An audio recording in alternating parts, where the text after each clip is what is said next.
Olá, pessoal. Professor Carlos Wilker. Estamos começando mais uma aula de História. Quero cumprimentar aqui a nossa intérprete, a Cilândia, e vamos lá. Hoje vamos falar sobre as tensões sociais e resistência, aqui no contexto de início do século XX, aqui no Brasil. Temos aqui o roteiro: a revolta da vacina, a revolta da chibata, a organização e luta operária, a greve de 17 e a nossa curiosidade. Então, vamos lá.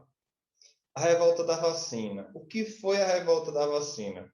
Foi uma rebelião popular contra a vacina antivaríola ocorrida no Rio de Janeiro, em novembro de 1904. Vamos entender o contexto histórico. Primeiro, havia uma tensão social. A população estava insatisfeita com a ideia que se tinha de progresso, né, muito recorrente durante a República Oligárquica, porque esse progresso pareceria excluir algumas pessoas. Né? Parecia que esse progresso ele selecionava que pessoas iriam fazer parte desse progresso. Havia uma crise econômica, inflação, alto custo de vida e desemprego. E havia também uma falta de saneamento. A cidade, no caso aqui a cidade do Rio de Janeiro, era constantemente vitimada por surtos de febre amarela, haviam muitos mosquitos na cidade, varíola, peste bubônica, malária, tifo e tuberculose. Essa questão da peste bubônica, a gente vai falar mais adiante sobre a questão dos ratos. Haviam muitos ratos na cidade. O rato que ele vira ali um transporte para a pulga, e no qual transmite a peste bubônica, que é transmitida pela bactéria Yersinia pestis, ok? Então, vamos continuando. O Exército de Mata-Mosquitos. Para o combate da febre amarela, organizou-se uma grande equipe de mata-mosquitos, incumbida de perseguir os insetos nos lugares mais recônditos do Rio de Janeiro. Os funcionários tinham o poder de invadir as casas e quebrar a inviolabilidade dos lares cariocas. Com a meta de controlar a peste bubônica, a prefeitura promoveu uma declarada guerra aos ratos na cidade e chegou a comprar os animais mortos de quem se dispusesse a caçá-los. Inclusive, há relatos de pessoas que começaram a criar os ratos, né, para depois levarem mortos e ganharem um trocado. Essas pessoas foram presas e tudo mais.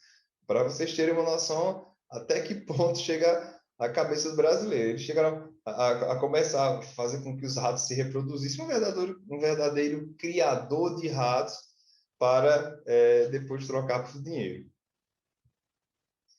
A vacina e o bota abaixo. A obrigatoriedade da vacina era garantida por uma rede de compulsão social. A apresentação dos comprovantes de vacinação passaria a ser condição para matrículas em escolas, admissões em empresas e oficinas, casamentos e outras tantas atividades. Em maio de 1904, com a demolição de dezenas de casarões e sobrados, tiveram início as obras da Avenida Central. Isto custou a remoção de centenas de famílias pobres, transfigurando por completo a paisagem do centro. Essa política popularmente foi conhecida como o bota abaixo, promovido pelo o então prefeito Pereira Passos. Então, vejam que há um contexto aqui, uma população leiga, uma população assustada, uma população que se sente e é excluída, mas são forçadas, são obrigadas a aceitarem a vacinação. E aqui a gente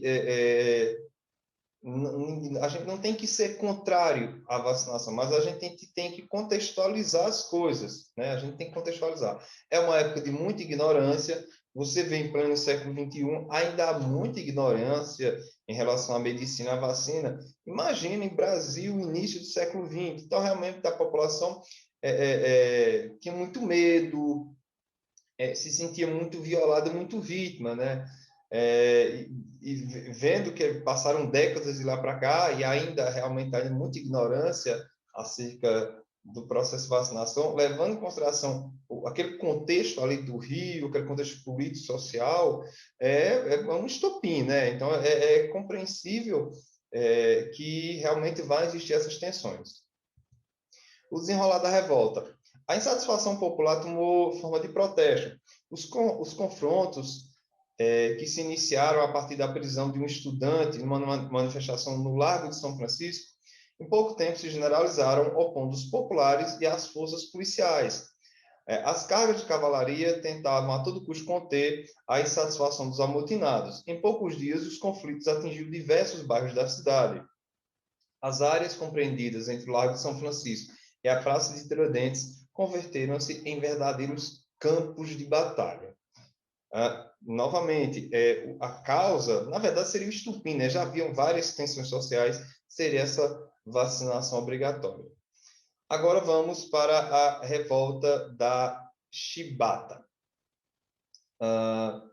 Foi uma agitação militar na Marinha do Brasil, ocorrida no Rio de Janeiro entre 22 e 27 de novembro de 1910. A luta contra os castigos físicos, baixos salários e as péssimas condições de trabalho são as principais causas dessa revolta.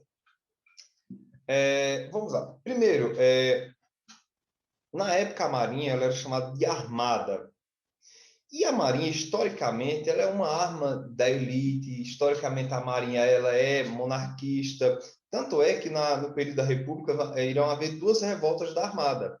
Então, quando fala Armada e Marinha, naquele contexto ali, final do século XIX, início do século XX, é a mesma coisa. Na época, os marinheiros eram principalmente os negros escravos, recém-libertos. Estes eram submetidos a uma árdua rotina de trabalho em troca de baixos salários. Na Marinha, ainda havia muitos resquícios do tratamento que era dado aos negros durante o período de escravidão. Então, havia muitas insatisfações, muitas revoltas entre esses marinheiros negros, pelos maus tratos, pelas punições, que eram resquícios, vestígios daqueles tempos da escravidão. A Lei Áurea, ela vai abolir a escravidão, mas ela não vai trazer de forma imediata, e talvez nunca tenha existido, o respeito ao negro, as mesmas oportunidades. Então, assim, ela proíbe a escravidão, mas na prática havia muitos resquícios, muito racismo. Então, esses marinheiros negros, eles estavam sendo tratados de uma forma que havia, sim, muitas revoltas e muitas reclamações por parte desses marinheiros. Qualquer insatisfação era punível e a disciplina nos navios era mantida pelos oficiais por meio de castigos físicos, dos quais a chibatada era a punição mais comum. Em média, essas chibatadas eram em média de 25, 30 chibatadas. Apesar de ter sido abolido na maioria das forças armadas do mundo, os castigos físicos ainda eram uma realidade no Brasil. A insatisfação dos marujos cresceu depois que os oficiais receberam aumentos salariais, mas não os marinheiros. Na madrugada de 22 de novembro de 1910, os marinheiros do encouraçado Minas Gerais se rebelaram. Então, o que é um encouraçado? Um encouraçado é um navio que tem como casco umas couraças de aço. Esse encouraçado de Minas Gerais e do encouraçado de São Paulo e Bahia, eles vieram da Inglaterra. E aí foram até lá oficiais e marinheiros para a Inglaterra para aprender, manejar esses navios. E lá eles viram que na Marinha Inglesa não havia os mesmos castigos físicos que havia aqui no Brasil. Lógico, haviam punições, mas não haviam os castigos físicos que aqui havia no Brasil. E aí o estopim da revolta se deu após eles assistirem o castigo do marujo Marcelino Rodrigues Menezes, que ele foi açoitado até desmaiar com 250 chibatadas. Ele teria sido visto entrando no navio com 2 litros de cachaça. E aí alguém viu, dedurou, e o normalmente, que acontecia essa punição era 25 chibatadas, e ele foi condenado a 250 chibatadas, ao som do rufar de tambores. E aí os outros não aguentaram ver aquela cena e se rebelaram. O levante foi liderado pelo experiente João Cândido Felisberto, marujo negro e analfabeto. O motim terminou com a morte do comandante do navio e mais 2 oficiais, os quais não aceitaram abandonar a nave de guerra. Fim da revolta. Os marinheiros foram presos na Ilha das Cobras, sede do Batalhão Naval. Sentindo-se traídos, os marinheiros amotinaram-se novamente em 9 de dezembro de 1910.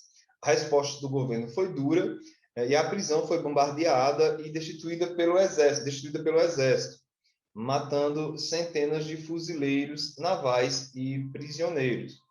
Os amotinados, totalizando 37 pessoas, foram recolhidos às 2 prisões solitárias, onde foram sufocados. Há relatos que eles teriam sido sufocados da seguinte forma: na prisão teriam colocado água e cal, e aí quando começou a secar, o sol começou meio que a evaporar, e eles teriam morrido sufocados. E desses, haviam 18 na cela, se eu não me engano, apenas o João Cândido e outros companheiros sobreviveram, os outros 16 morreram. Acho que é esse o número. Então, eles morreram sufocados. E aí sobrevive à prisão o João Cândido e outros companheiros de luta. Quem foi João Cândido? Filho de escravos. João Cândido Felisberto nasceu no dia 24 de junho de 1880 em uma fazenda em Encruzilhada do Sul. Aos 14 anos, ingressou na Marinha como grumete, ou seja, recruta. Lembrando que ele é o grande líder da revolta da Chibata. Foi expulso da Marinha e levado ao Hospital dos Alienados, apesar de não ter problemas mentais. Ele disse que via e escutava as vozes dos companheiros de luta dele que foram mortos. Mas ao chegar ao hospital, até os próprios funcionários do hospital falavam: olha, ele não é louco, ele não tem problemas mentais. Julgado em 1912 e absolvido, ele foi trabalhar como carregador de peixes no Porto do Rio de Janeiro e morreu pobre, esquecido, vítima de câncer, aos 89 anos. A Grande Greve de 1917 foi um movimento provocado pelos operários e comerciantes de São Paulo, nos meses de junho e julho de 1917. Os trabalhadores pediam melhores condições de trabalho e aumento de salário. Depois de 5 dias de paralisação geral, os grevistas tiveram suas reivindicações atendidas. Para vocês terem uma noção da proporção dessa greve, na época, São Paulo tinha aproximadamente 500 mil habitantes. E essa paralisação, ela chegou a em torno de 100 mil pessoas que declararam greve e pararam de trabalhar, ou seja, 1/5 da população parou de trabalhar. Provavelmente é a maior greve da história do Brasil, em que você tem 20% da população de uma cidade onde declara greve e para de trabalhar. Mas vamos entender o contexto. O contexto é a Primeira Guerra Mundial. Durante esse período, o Brasil, os trabalhadores no Brasil começaram a ser pressionados a produzir muito para enviar para os países envolvidos na Primeira Guerra Mundial, que vai entre 1914 e 1918. E aí isso tem uma consequência aqui no Brasil. Primeiro, ficam sobrando os piores produtos aqui no Brasil, né, porque o melhor está sendo exportado para a Europa, e isso vai ter um reflexo nos preços. Então, essa política de trabalho, de enviar esses produtos para a Europa, vai refletir diretamente nas condições de trabalho desses trabalhadores. Okay? Então, esse é o contexto, aqui, o contexto da Primeira Guerra, no qual a gente, lembrando que a Primeira Guerra vai de 1914 a 1918, a revolta se dá em 1917, que inclusive é o ano que os Estados Unidos entram na guerra. Tanto na Primeira Guerra como na Segunda Guerra Mundial, os Estados Unidos ele não está desde o começo. Né? Na primeira, ele entra em 1917, que vai terminar em 1918. Na Segunda Guerra Mundial, né, que vai entre 1939 e 1945, os Estados Unidos só entram no dia 8 de dezembro de 1941, né, após um dia anterior ter sofrido um ataque do Império do Japão na base naval de Pearl Harbor, nas ilhas do Havaí. Mas isso é assunto para uma próxima aula. A paralisação começou na fábrica Cresp, que empregava 2.000 trabalhadores no bairro da Moca. Esse movimento se espalha por outras fábricas do bairro, provocando a adesão de mais operários. Ao longo de todo o mês de junho, várias fábricas somam-se à greve. Em 8 de julho é criado o Comitê de Greve, proposto pelos anarquistas. Lembrando que muitas dessas pessoas tinham vindo da Europa, imigrantes, que traziam consigo ideias como o socialismo, o anarquismo. Então, essas ideias, elas chegam até o Brasil e boa parte desses integrantes, desses movimentos, eles carregam com si essas ideias.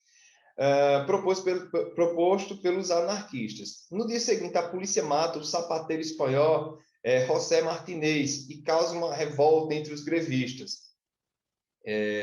Isso aí vai terminar de inflamar tudo, porque ele vai ser morto num dia, ele vai ser enterrado no outro, e eu não lembro agora se no mesmo dia ou no outro, realmente a coisa explode mesmo em São Paulo, e aí realmente a greve toma proporções alarmantes.